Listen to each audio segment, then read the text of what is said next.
In today's video, yet another edition of the TREB Resale Market Report, where we go through the major stats, trends, and facts that you should know about the Toronto/GTA real estate market, as was the case in the previous month, November 2021. Let's get to it.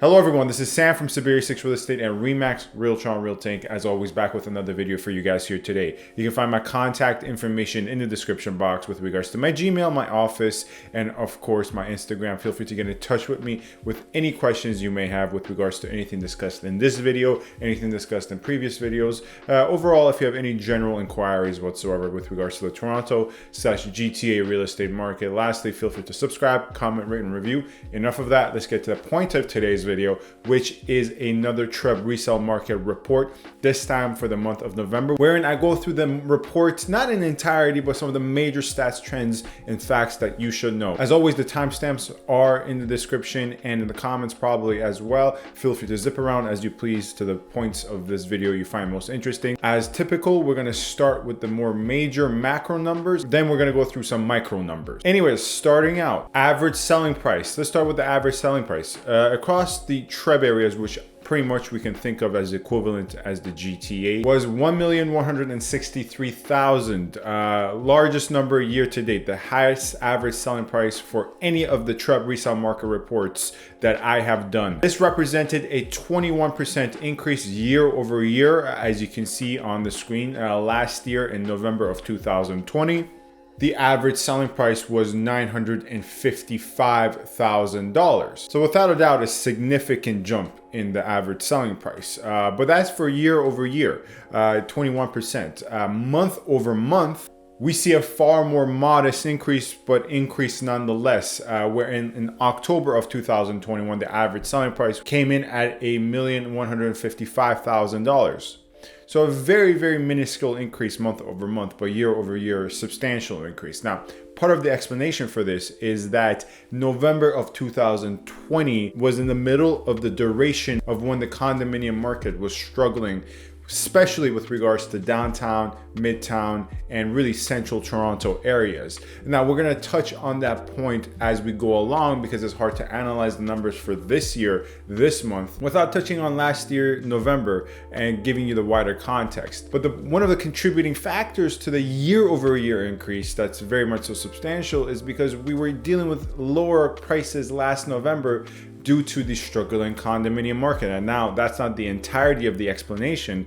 Of course, as always, the issue, and we'll also get into this as well, there's a supply problem that exists and a lot of buyer demand amongst that supply problem. Of course, this has an impact on prices. When supply is low, demand is high, it has an effect of pushing up the prices. Now, before we get into the supply side of things and the listing figures, let's stick with the average selling price a little bit more.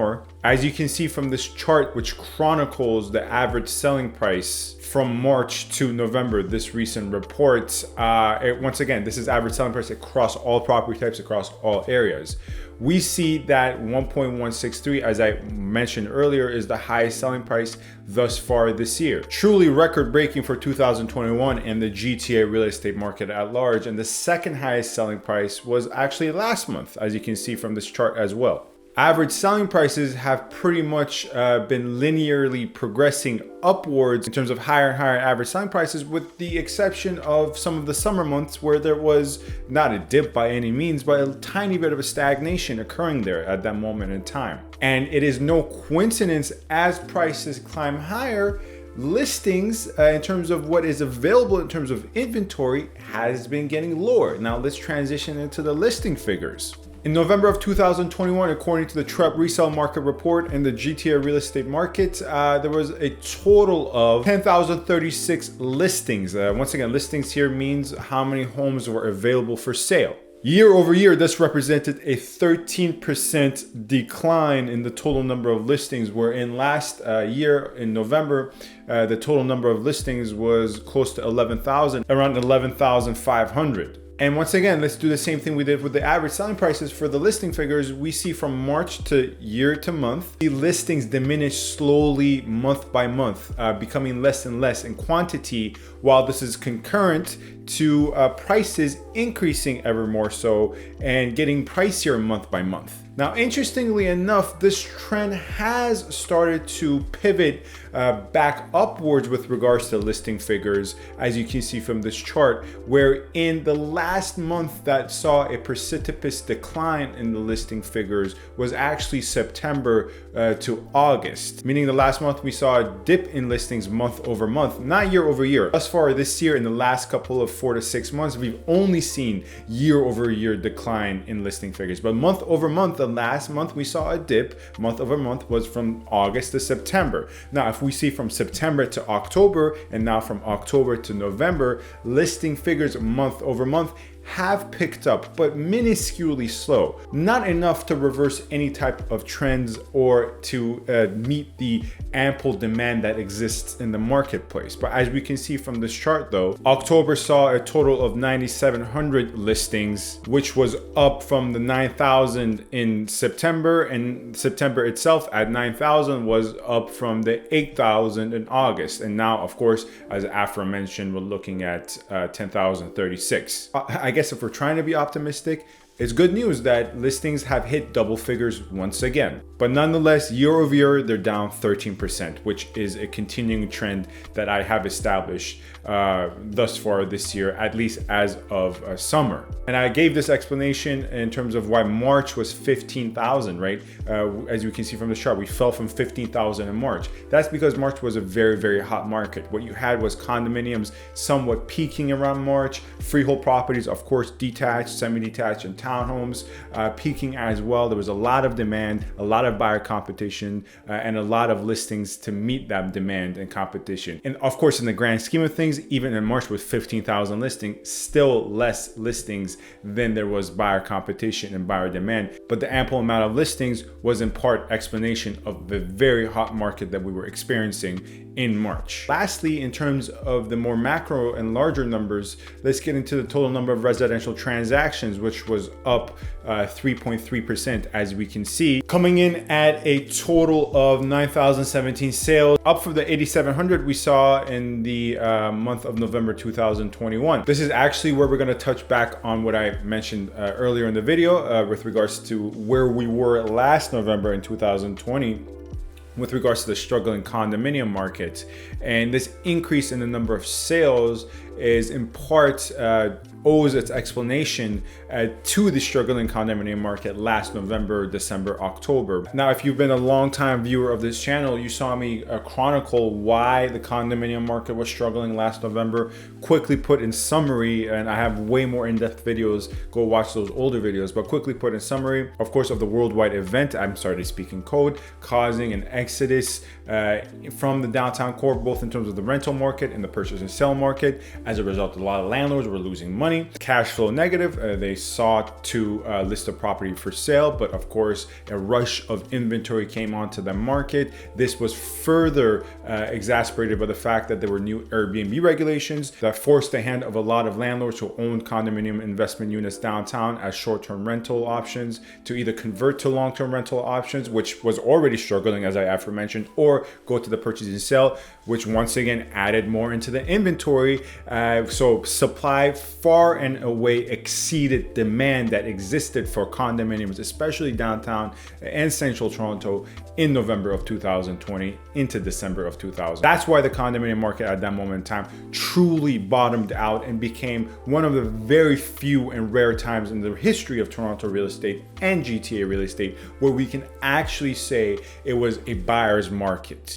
Truly speaking, buyers had the advantage at that moment in time. And I worked with a lot of buyers that were opportunistic from November to, February of 2021 when things were kind of improved already to take advantage and buy low. And a lot of buyers of mine did buy low. More to the point, if we look at November of last year, overall condominium sales year over year, so comparing now November 2020 to November of 2019, condominium sales all over the GTA now was down 2% in that moment in time. And in the city of Toronto, it was down 3% overall. So it's no wonder now that the condominium market has improved and has showed tremendous growth and strength, as we will get to later in this video. It's no surprise that, number of sales are up. But of course, at the end of the day, this has not to do with only condominiums. It takes into account for all property types. And this is only partially an explanation, but I will attest a large portion of the explanation as to why a total number of sales are up year over year by a factor of 3%, as we see. Anyways, moving on to more particular numbers, let's look at condominium prices by area month over month. And here I've actually put up the last 3 months on the screen. So September, October, and now November that we have in completion.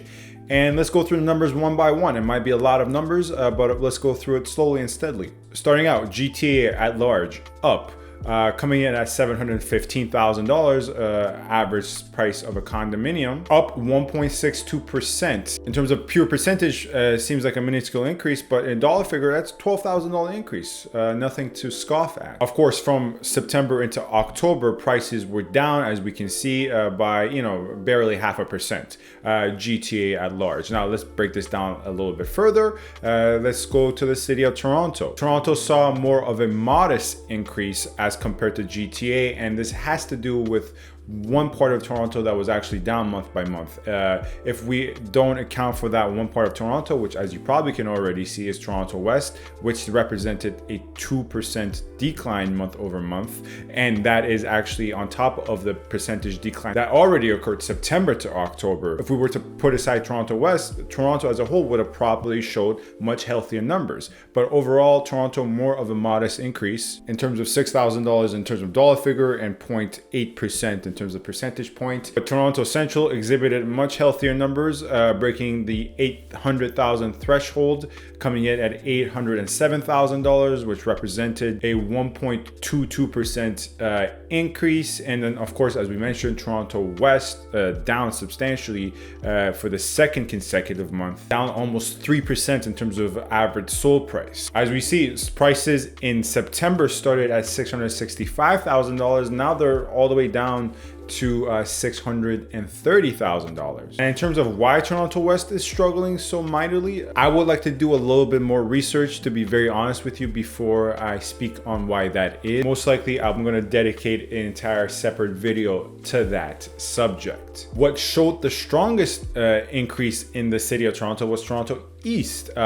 increasing by a factor of 6% in terms of average sold price. Sold price now stands at $604,000 for condominiums in the East. As we can see, a dip in the West, pretty healthy increase in the central parts of Toronto, and a very, very strong increase in the eastern part of Toronto in terms of condominiums. One can assume from this, purely speaking, a significant portion of the demand really shifted towards the east side of the city from the west. And most likely this has to do with the affordability issue, right? Toronto East, for really freeholds as well. I was in the market with detached buyers that were looking for lower priced detached options in the city of Toronto, and most often we went towards Toronto East. So with detached, and of course here we see with regards to condominiums, Toronto East remains the cheaper option. Tightening the microscope a bit more, looking at purely downtown, designating downtown as C1, and then looking separately at C8, we see on both fronts downtown showed great growth. In terms of C1, the more central portions of downtown, as always, if you're confused as to what these designations mean, the TREB maps in the description box, interactive map, you get to toggle the options up top to see the districts of C1, C8, and where they exactly designate. But C1 coming in at the price $846,000, up from $814 month over month, which is about a 3.9 to 4% increase.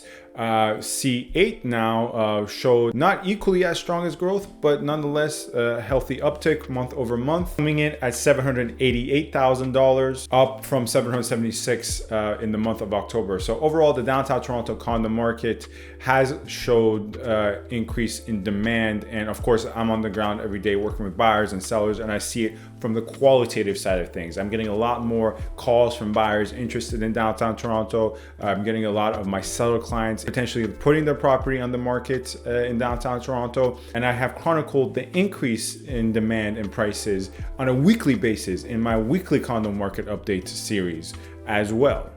Now let's move on to North York, wherein, along with Toronto West, one of the only areas in the city of Toronto that saw a dip a month over month of 2.55%. Now here we're only looking at C7 and C14. Now here we're only looking at North York Central, so C7 and C14. Once again, a 2.55% dip in average prices for condominiums month over month, coming in at $697,000. Now, part of the explanation for this is because some of the buildings, some of the most transacted and most voluminous buildings in terms of inventory in North York Central recently struggled with increase in maintenance costs due to previous flooding issues. Now, of course, it's not only because of that. Prices in that building, which I'm referring to, 9 and 11 Bogart Avenue, the Emerald, dropped a tad bit, especially with regards to the building that was most affected. But nonetheless, I maintain my position that I think North York Central is a very good buy low area right now. Some of the buildings that may have higher maintenance per square foot for investment purposes are actually pretty decent, irrespective of the higher maintenance per square foot. Not the two aforementioned buildings I just discussed, but some of the other buildings that have higher maintenances due to their age, not necessarily any